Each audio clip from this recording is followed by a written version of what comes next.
5. Isolation. Step 1. Generously apply the protective lip balm SPF 30. As with all lotions, the material will absorb into the patient's tissue, providing a moisturizing, protective layer. Step 2.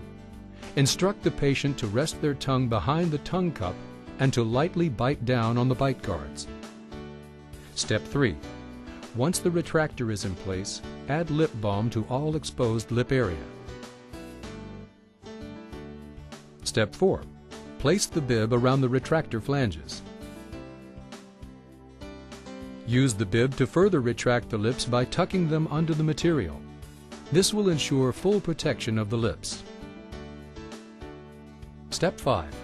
Isolate with the 2x2 gauze included in the Zoom 2 kit. This gauze has been tested and is proven to provide superior protection with the Zoom 2 lamp. Do not substitute your own gauze for this procedure. Open the first 2x2 gauze to a 2x4 and fold it once lengthwise. Place the gauze in the upper vestibule, tucking it under each flange. Use the end of the mirror to assist with placement. The upper lip should be completely covered. The second and third pieces of gauze will be placed in the cheeks. Fully open the second piece of gauze and by holding one corner at the midline of the lower vestibule, tuck the balance of the material into the cheek, covering all soft tissue. Do the same in the other cheek with the third piece of gauze. Use the fourth piece of gauze to cover the lower lip. Place the gauze in the lower vestibule at the fold, against the hard tissue of the gingiva. The gauze should cover the vestibule and fold out over the lower lip.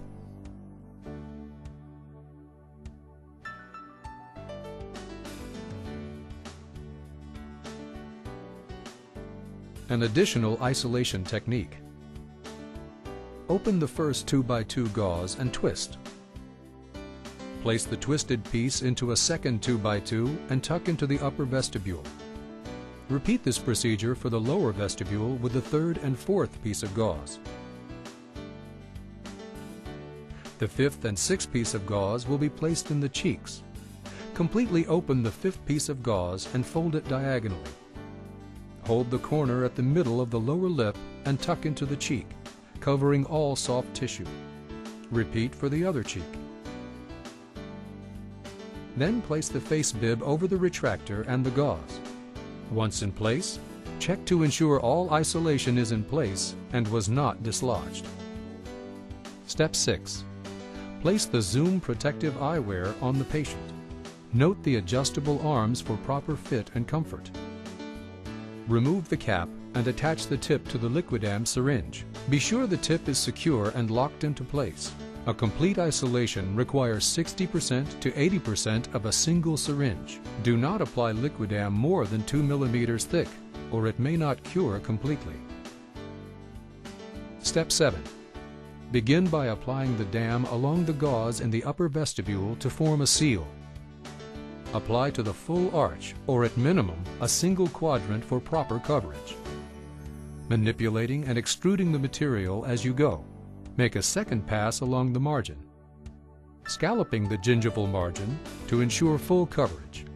Be sure to cover all interproximal areas, sealing the Liquidam to the enamel.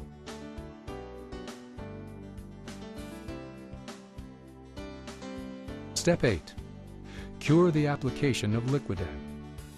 Liquidam is a resin blend that can absorb heat.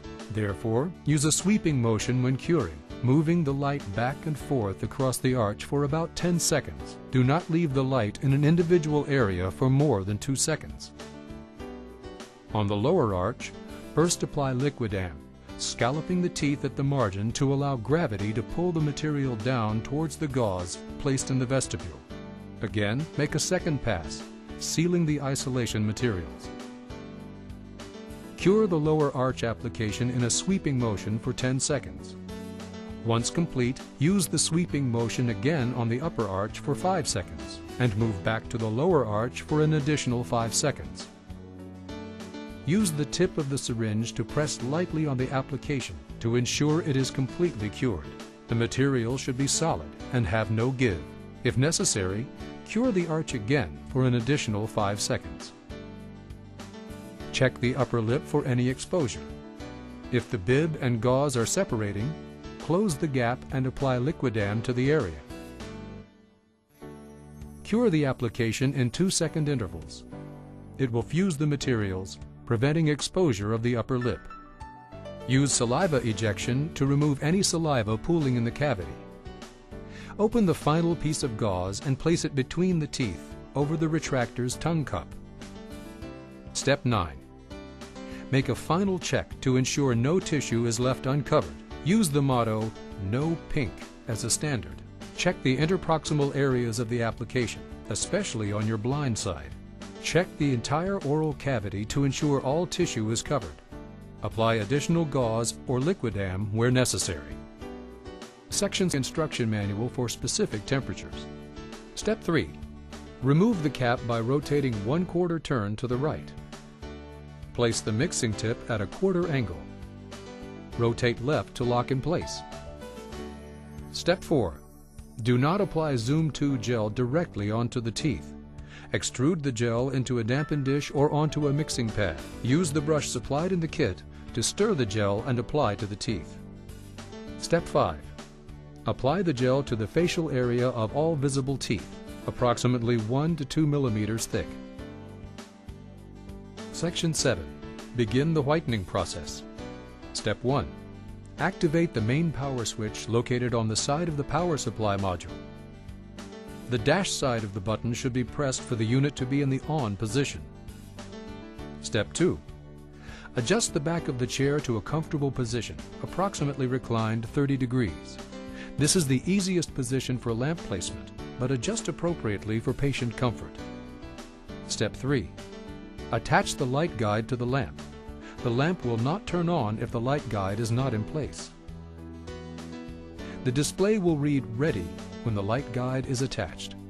The light guide is designed to ensure proper distance to the light and maintain light exposure to the smile zone. Step 4. Slide the lamp into place next to the patient.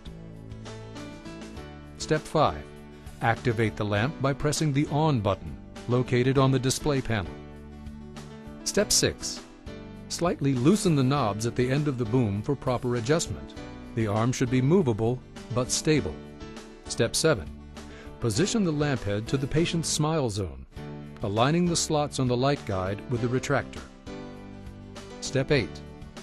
Place the end of the retractor into the slots located on either side of the light guide. Step 9. Press the start button on the display panel to turn on the light and activate the timer. It will begin the 15-minute countdown. It is normal for the light to flicker for the first few seconds. Be sure to check on the patient regularly during this period. If you plan to leave the room for an extended time, provide the patient with a means to contact you, such as a small bell. It is also helpful to have a paper and pencil available in case the patient needs a means of communication. Point out to the patient that the progress of each session will be tracked by 4 lights on top of the lamp head. A light will appear for each 25% of the session. These lights are also helpful for checking on the patient's progress and time remaining. Section 8. End cycle. The lamp will beep once when 3 minutes are remaining, and again 3 times on the final 3 seconds of the cycle, with 1 long beep when the time reaches 0. The light will automatically turn off when the cycle is complete. Step 1. Remove the light guide from the retractor. Gently pull the lamp away from the patient while maintaining the vertical position. Step 2. Remove the gel with surgical suction and wipe the surface of the enamel clean with damp gauze. Do not irrigate. The force of the water may pull the dam loose and saturate the isolation materials. Step 3. Check the isolation materials to ensure they are intact and no pink is visible. If the patient notes sensitivity at the margin due to tissue oxidation, open the vitamin E oil and use the brush to apply the oil to the sensitive area. The vitamin E will help to soothe the tissue and act as a barrier against further gel contamination. The vitamin E oil can be applied to any tissue that has had contact with the whitening gel and may be sensitive or has turned white from the oxidation. Step 4. Apply Zoom 2 starter swabs to the top and bottom arches as before. Step 5. To ensure a fresh mix of amorphous calcium phosphate, bleed the syringe to remove the oxygenated gel. Extrude the fresh, clear gel into a dampened dish and apply as before with the enclosed brush.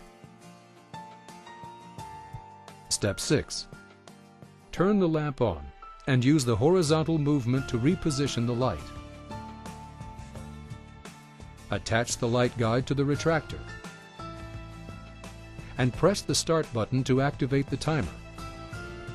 Repeat these steps for a third session to complete a full 45 minutes of whitening. Section 9. Isolation removal and post-treatment. Step 1.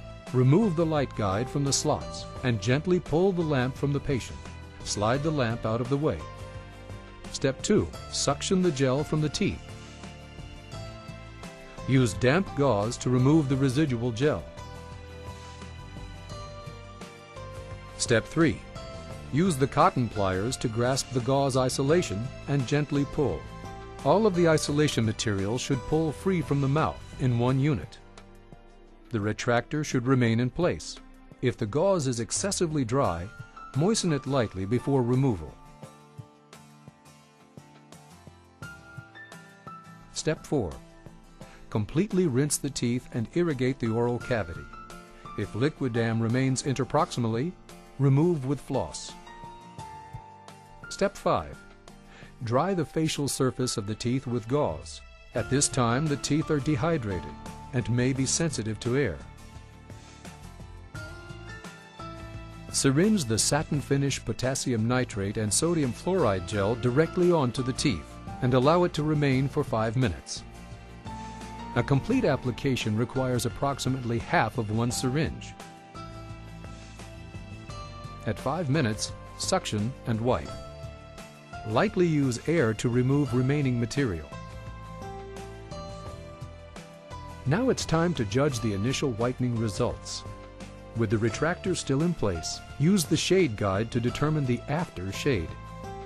Document in the patient's chart and with a photograph. Finally, review the post-treatment care instructions with the patient and provide the card included in the kit for reference. Explain to the patient that the teeth are more susceptible to restaining over the next 48 hours. The teeth may continue to lighten during this period, and the patient must be careful not to consume any staining foods or beverages. It is recommended that the patient return for a 48-hour recall appointment to document the final whitening true effect of the Zoom 2 chairside system. This is also a good time to dispense the take-home trays and whitening gel for maintenance care. Additional satin finish gel can also be dispensed to the patient at this time. Section